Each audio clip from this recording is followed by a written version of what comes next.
I should have known something was wrong when the old man's hand trembled as he drew the X on my map, not from age, but from fear.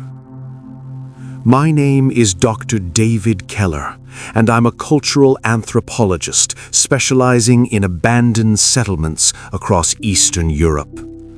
For 6 years, I've documented the skeletal remains of villages claimed by war, famine, Soviet relocations, and Chernobyl's poisoned wind.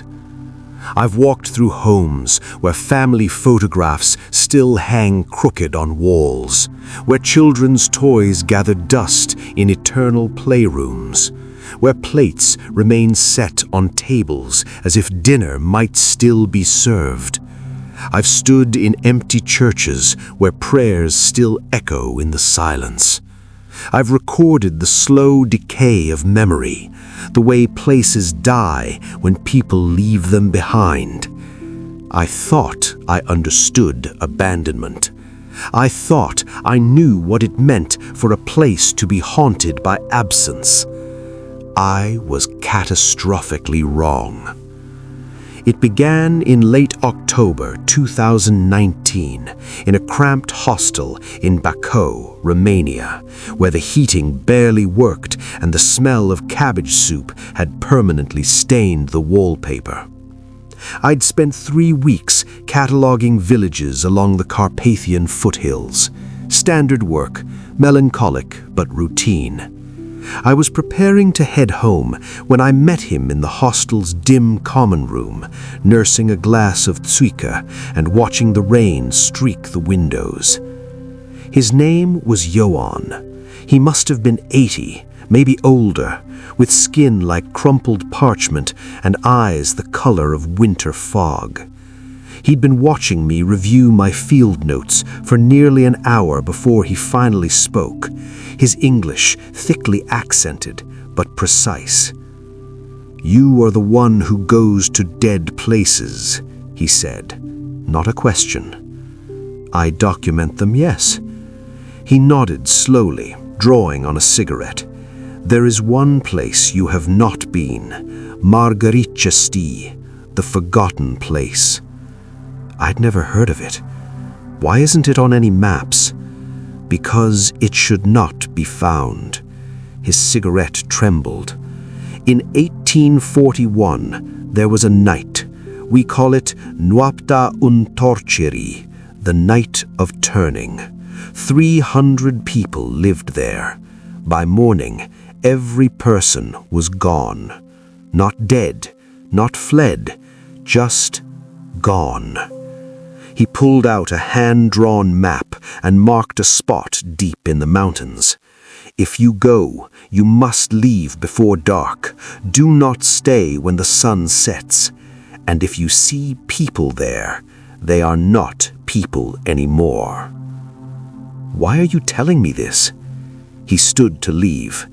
"Because you are already going, and because someone should witness what remains." The next day, I spent hours in the municipal library's basement searching through crumbling archives. Most references to Mărgăritești had been deliberately removed or redacted. But I found something, a priest's journal from 1841, unpublished, written in fading Romanian by Father Vasile Ionescu. The leather binding was water-stained and fragile. I photographed each page carefully, my hands trembling with the excitement of discovery. Father Ionescu had investigated the village 3 weeks after the disappearance. His account was clinical at first, then descended into barely controlled panic. "We arrived at midday. The village appeared untouched, as if waiting for its inhabitants to return from the fields. But the silence was wrong, absolute, suffocating. No birds, no insects. Even our own footsteps seemed muffled, as if the air itself were dead. We found evidence of their last night in every home. Candles burned to nubs, doors left open, food rotting on tables.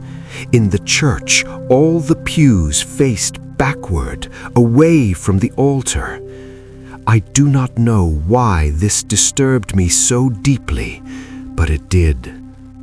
In the schoolhouse, we discovered something carved into the wall, deep enough to draw blood from the wood. ΗI URMAČI, don't follow them. Below it, tally marks. I counted them. 273. But the village had 300 souls. Where were the other 27? As evening approached, 2 of our party claimed to see figures moving between the houses. When we investigated, we found nothing. But Nikolai was adamant. He saw a woman in white suspended in the air above the road, as if hanging from invisible gallows. We left before nightfall. On my word as a priest, we ran. I am not ashamed of this. Some places belong to powers beyond our understanding. The journal ended there. Father Ionescu died 3 months later of a wasting illness. 273 tally marks, 27 people unaccounted for. I had to know what happened to them. I left Baku the next morning. The drive into the mountains took longer than expected. Iwan's directions led me onto progressively smaller roads until I was navigating what could barely be called a path. 2 tire tracks through dense forest, branches scraping my rental car's sides like skeletal fingers. I passed one village that appeared inhabited, though I saw no people, no smoke from chimneys, no lights in windows. Then nothing, just trees and silence. The logging road ended exactly where Iwan had marked it, at a clearing where rusted machinery slowly surrendered to moss and vine. The autumn sun hung low, maybe 3 hours from setting. Plenty of time, I told myself. Get in, document what I could, get out before dark. I loaded my gear, digital camera, audio recorder, notebook, flashlight, water, GPS unit. The GPS showed my location clearly enough, but when I tried to mark a waypoint for the car, the device flickered and died. I replaced the batteries. Same result. Some kind of magnetic interference, I reasoned. The mountains played havoc with electronics. No service, as expected, but the compass app worked. North, 2 hours. Simple enough. The forest swallowed me within minutes. Ion had been right.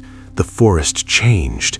It was subtle at first, just a feeling of wrongness I couldn't quite articulate.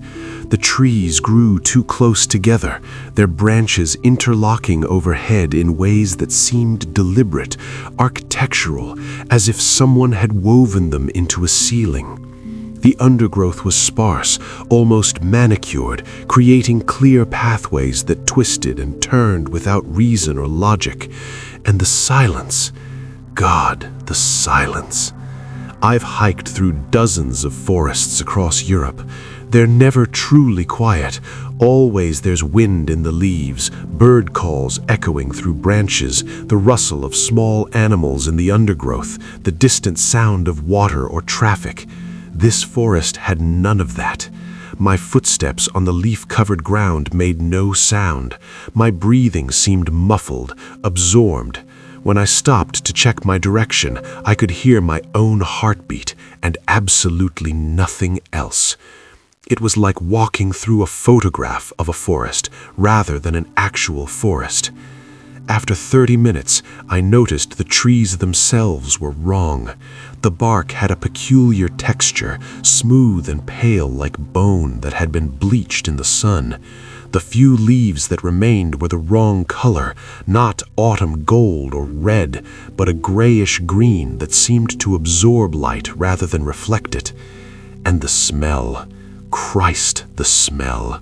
Not decay exactly, but something older, mustier, like air that hadn't moved in centuries, trapped and stagnant. I pressed on, following the compass north, trying to ignore the growing certainty that I was being watched. Several times I spun around, certain I'd heard footsteps behind me, matching my pace exactly. Nothing. Just trees and shadows and that suffocating quiet. After 90 minutes, I found a cairn at a path intersection, stones fused together unnaturally. At the top sat a small wooden doll, hand-carved, its face worn smooth. As I photographed it, the doll's head turned. I jerked back, heart hammering. It didn't move again. Wind, I told myself, but there was no wind. 15 minutes later, the forest ended, and I found myself at the edge of Mărgăritești. The village sat in a shallow valley, ringed by mountains on 3 sides and forest on the 4th. Perhaps 40 buildings, houses, barns, a church with a modest spire, what looked like a schoolhouse, all constructed from dark wood and stone, their architecture unmistakably 19th century rural Romanian, and all perfectly, impossibly preserved. No village sits abandoned for 178 years and looks like this. Roofs intact, windows unbroken, glass still clear, fences straight and true. Time had not touched it. I descended into Mărgăritești, documenting everything with my camera. Houses were small, intricate, with carved windows and protective symbols. The first house I approached had its door standing open, as if someone had just stepped out for a moment. I called out, "Hello? Anyone here?" Though I knew it was absurd. My voice sounded flat, dead, absorbed by the air without echo. No response came. I stepped inside. The interior was dim, light filtering through dirty windows in dusty shafts. A single room served as living space and kitchen. A table sat in the center with 2 bowls on it, one overturned, its contents long since rotted away to nothing. A chair lay on its side, as if kicked back suddenly. The hearth was full of cold ash. On the wall, a simple wooden crucifix hung upside down. Whether deliberately inverted or fallen that way, I couldn't tell. I photographed everything, my hands shaking slightly despite my professional training. On a shelf I found children's toys, simple carved animals, a cloth doll with button eyes, all covered in dust, but otherwise pristine, untouched by moths or decay. In the corner, a bed with blankets pulled back, as if someone had just risen from it, or been pulled from it. Every house was the same, frozen in time, full of interrupted lives. In one, I found a dinner table set for 4. On the wall above, "Unde s-au dus?" Where did they go? The church was larger, well-maintained. Inside, the pews were turned around, all facing away from the altar, as if the congregation had tried to flee but never made it. Behind the altar, someone had scratched out Christ's face on the crucifix. On the altar sat a Bible, the last entry dated September 21st, 1841. "They are here. They have been here all along. We did not see them because we did not know how to look, but now we see. They are calling us to follow. They promise reunion, but their voices are wrong. Their faces are wrong. Do not listen. Do not follow. Do not. The entry ended mid-sentence. The pen dragged across the page. I checked my watch. 5:03 p.m. I needed to see the schoolhouse, then leave. The schoolhouse was larger than expected, 2 stories. Inside, desks sat in neat rows facing a blackboard covered in Romanian letters, and on the wall, ÜI URMAși. Don't follow them. Below it, tally marks. I counted slowly. 273. Exactly as the priest had documented. A footstep sounded on the floor above me. I froze. Another footstep. Slow, deliberate. Hello? My voice cracked. The footsteps stopped. Then from upstairs, a child's voice. Ne pleca! Don't leave. I climbed the stairs. The second floor was empty, just desks and dying sunlight. Then I saw movement at a window. I raised my camera and snapped a photo. Through the viewfinder, for a split second, I saw her, a woman floating outside the second-story window, suspended in empty air, white dress torn, dark hair obscuring her face, looking at me. I lowered the camera. Nothing there. I checked the photo, just an empty window. I needed to leave, now. Outside, the sun touched the mountain peaks. Then I noticed the church door was closed. I'd left it open. Around me, other doors were closing too, slowly swinging shut as if pulled by invisible hands. I ran toward the forest edge, but when I pushed through the trees, I found myself back on the village road. I tried again, same result. The forest twisted, curved, deposited me back. Each time I tried to leave, Mărgăritești pulled me back. The sun was setting. In the shadows, things were moving, figures drifting at the edges of doorways, hovering at windows. Whenever I looked directly at them, they weren't there. I ran down the main road, turned between houses, trying to find any path out. Behind me, footsteps, dozens of them, moving in unison. I ducked into a barn. Outside, the footsteps stopped. The sun was nearly gone. In the corner, I heard a whimper. A little girl huddled behind hay, 7 years old, wearing an old-fashioned dress, bare feet. "Please help," she whispered in Romanian. "They want us to follow, but it's wrong." "Who are you?" "Anna. I am." Confusion crossed her face. "I don't remember. How long has it been?" "A long time, but we can still..." Outside, the footsteps returned, surrounding the barn. "They're here," Anna whispered. "Don't look at them. Don't follow. Stay here. I'll keep you safe." She began fading, becoming translucent. "Stay! Hide!" Then she was gone. The barn door closed on its own. In the darkness, I heard them gather outside. Footsteps, voices whispering in Romanian. "Come, follow, join." I raised my camera and looked through the night vision viewfinder. The villagers of Mărgăritești hung in the air like marionettes, suspended 3 feet off the ground, heads tilted at wrong angles.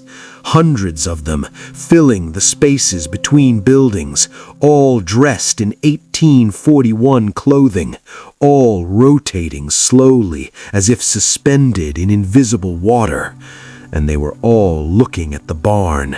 Their eyes were empty, not dead, but vacant. One drifted closer to the window, a woman, middle-aged.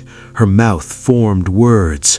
"Urmați-ne, urmați-ne, follow us." I lowered the camera. I couldn't see her with my naked eye, just darkness, but I could hear her fingernails scratching the glass. This went on for hours. I sat against the wall, listening to them circle outside, their whispers rising and falling. I must have dozed off. When I opened my eyes, dawn light filtered through the window. The village was empty again. No floating figures, just buildings and silence. I checked my camera. The night photos were corrupted, but there was one photo I didn't remember taking, time-stamped 11:47 p.m. It showed the hanging villagers through night vision, and behind them, tall, impossibly thin figures with too many joints in their limbs, standing among the suspended people like puppeteers. I had to leave. I opened the barn door and ran. This time, I broke through the tree line into normal forest. Birds called overhead. Wind rustled leaves. I crashed through undergrowth, moving south. After 40 minutes, I burst into the clearing where I'd left my car. I threw myself into the driver's seat and drove away. I don't remember the drive back to Bacau. I made it to the hostel by midday and collapsed. I slept for 16 hours. Over the next few days, I tried to process what had happened. Mass hallucination, environmental anomaly. But I'd photographed things that shouldn't exist. I tried to find Iwan. The hostel owner said he hadn't been there in years. No record in the guest book. When I showed her the map he'd given me, she said it was in my handwriting.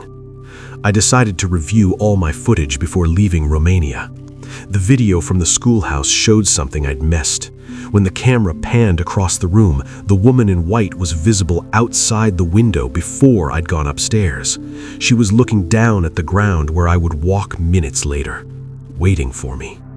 In the video of me running through the village, every frame that showed a window or doorway had figures in it, motionless people watching me run. I'd never seen them with my eyes, but the camera had captured them all. Then I found a video I didn't remember recording. Timestamped 3:47 a.m. Duration 43 seconds.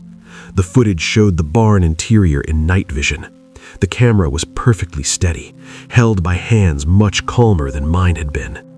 The camera walked out, moving among the hanging dead, casual, curious. This wasn't the panicked researcher. This was something else wearing my body. The camera approached the woman in white. She raised her hand and beckoned. As it got closer, I could see her face, gray skin, eyes completely black like holes into nothing. She touched the camera lens and whispered, "Remui, stay."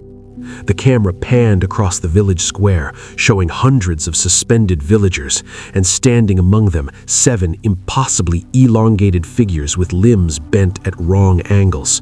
From their outstretched arms hung invisible strings leading to each villager, puppeteers and their puppets.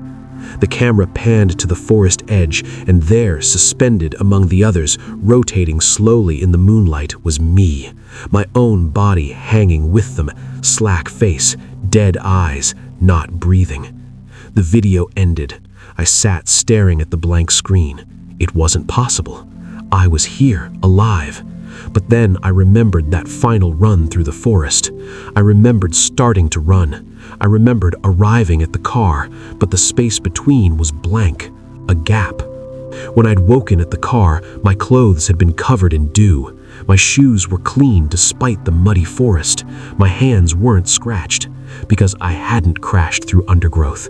Something wearing my face had walked me to the car in the morning light and let me drive away.